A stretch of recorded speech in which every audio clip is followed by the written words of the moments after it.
दोस्तों, आज की इस कहानी के जरिए हम आपको बताएंगे कि बुद्ध के नजरिए से हमारी जिंदगी की कीमत क्या है। हम में से बहुत से लोग अपनी जिंदगी की वैल्यू नहीं समझते और अपने जीवन को ऐसी चीजों में बर्बाद कर देते हैं जिनसे हमारा नुकसान ही होता है। कुछ लोग अपनी जिंदगी शराब के पीछे बर्बाद कर देते हैं, तो कुछ लड़कियों के चक्कर में और कुछ अपनी सारी जिंदगी पैसा करके बर्बाद कर देते हैं। आज की इस कहानी के जरिए आप जानेंगे कि हमारी जिंदगी कितनी कीमती है और हमें अपनी इस कीमती जिंदगी को किस तरह जीना चाहिए। एक बार की बात है, गौतम बुद्ध अपने शिष्यों को जिंदगी से जुड़ी अच्छी बुरी चीजों का ज्ञान दे रहे थे। सभी शिष्य उनकी बातों को बहुत ध्यान से सुन रहे थे। उन सभी में एक शिष्य ऐसा था जिसे प्रश्न पूछने की बहुत आदत थी। वो उठकर गौतम बुद्ध के पास गया और उनसे बोला, आप हमें जिंदगी के बारे में जो कुछ सिखा रहे हैं उस सब का क्या फायदा, क्योंकि हम में से बहुत से बच्चों को ये भी नहीं पता कि हमारे जीवन का मूल्य क्या है और ये जीवन हमारे लिए कितना कीमती है। पहले आप हमें ये बताइए कि इस जीवन का मूल्य क्या है। अपने शिष्य की बात सुनकर गौतम बुद्ध अपने कक्ष में गए और एक चमकता हुआ पत्थर का टुकड़ा लेकर आए। वो टुकड़ा उन्होंने अपने शिष्य को दिया और बोले, मैं तुम्हें इस जीवन का मूल्य तब बताऊंगा जब तुम इस पत्थर का सही मूल्य पता लगाकर आओगे। साथ ही ये ध्यान रखना कि तुम्हें ये पत्थर का टुकड़ा किसी को बेचना नहीं है।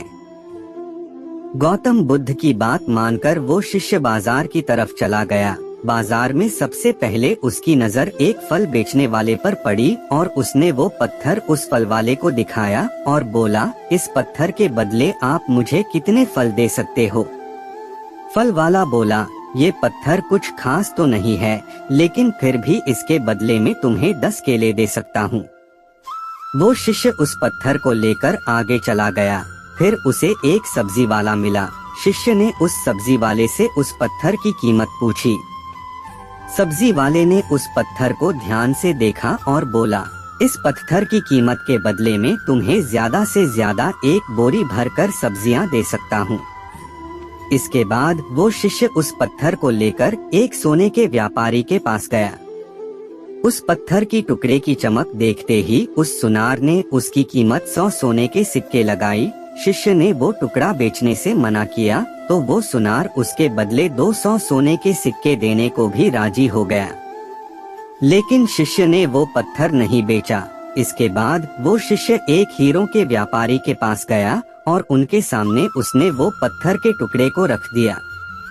उस पत्थर को देखते ही हीरों के व्यापारी ने एक साफ कपड़ा बिछाया, उस पत्थर को उसके ऊपर रखा, फिर उसकी परिक्रमा की और हाथ जोड़कर उस पत्थर को कपड़े में लपेटते हुए वो बोला, तुम जिसे मामूली पत्थर समझकर उसकी कीमत पूछ रहे हो, असल में ये एक बेशकीमती रूबी है। ऐसा रूबी हर किसी को नहीं मिलता। मैं अगर अपना सब कुछ बेच भी दूं तो भी इसकी कीमत नहीं चुका सकता। उस व्यापारी की बातें सुनकर वो शिष्य हैरान हो गया। वो दौड़ा दौड़ा सीधा बुद्ध के पास आया और उन्हें उसने जो कुछ भी बाजार में हुआ वो सब बताया।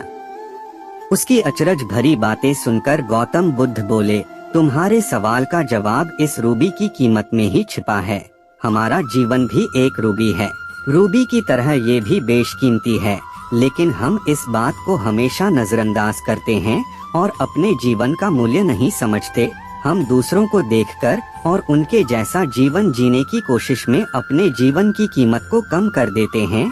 हम ये सोचते हैं कि हमारी जिंदगी की कीमत वही है जो दूसरे हमें बताते हैं, लेकिन ये बात हमेशा ध्यान रखना कि सामने वाला अपनी हैसियत, बुद्धि और अपनी समझ के हिसाब से तुम्हारी कीमत लगाता है।